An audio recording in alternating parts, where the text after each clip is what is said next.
વડોદરાની સયાજી હોસ્પિટલમાં ફરી એકવાર ગંભીર બેદરકારી સામે આવી છે।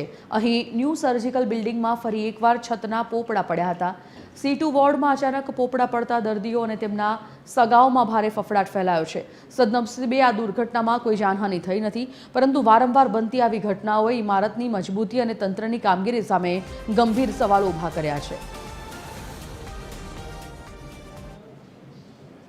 ચોક્કસથી આ 10 વર્ષની અંદર જો કદાચ આ સ્ટ્રક્ચર સ્ટેબિલિટી રિપોર્ટ જો કદાચ કરાવવો પડતો હોય એટલે ક્યાંક ને ક્યાંક લાગી રહ્યો છે કે અધિકારીઓ અને કોન્ટ્રાક્ટરોની મિલીજુલી હોય તેવું પણ સ્પષ્ટપણે જોવા મળી રહ્યું છે। અને આ નવી બિલ્ડિંગની અંદર જ જ્યારે આ રીતના પોપડા ખરતા હોય આ વડોદરા શહેર માટે ખૂબ જ શરમજનક બાબત છે। એટલે ક્યાંક ને ક્યાંક લાગી રહ્યું છે કે કોન્ટ્રાક્ટર અને અધિકારીઓ ભ્રષ્ટાચાર કર્યો હોય તેમ સ્પષ્ટપણે જોવા મળી રહ્યું છે। શું કાર્યવાહી કરી? આ તમામ જે કહેવાય છે કે જે અધિકારીઓ છે સાથે સાથે કોન્ટ્રાક્ટરો છે આ તમામ લોકોને નોટિસ પાઠવવી જોઈએ અને આમને ક્યાંક ને ક્યાંક બ્લેકલિસ્ટ કરવા જોઈએ તેવી પણ અમારી ખાસ માંગણી છે। અમારા તરફથી આ પ્રકારના બનાવ ભવિષ્યમાં ન બને એની પૂરતી કાળજી રાખવામાં આવશે।